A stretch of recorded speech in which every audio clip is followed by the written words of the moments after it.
ถ้าหัวใจน้องยังไม่แน่ รู้ไหมใจพี่อ่อนแอเป็นโรคแพ้สัญญาลอยลอยสัญญาให้ไว้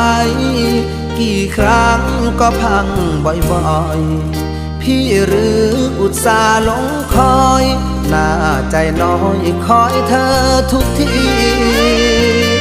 สัญญาจริงจังให้ความหวังที่ฝังใจมันจะรักกับพี่ยืนนานปากหวานยืนยันทั้งปี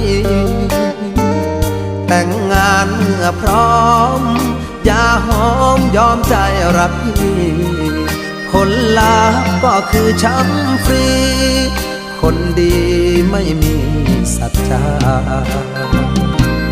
สัญญาเอ่ยมาแล้วก็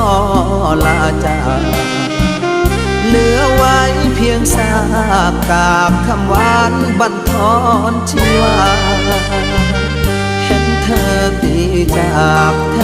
บไม่อยากจะเชื่อสายตาพี่เสียดายเวลาที่คอยหาแล้วมาเป็น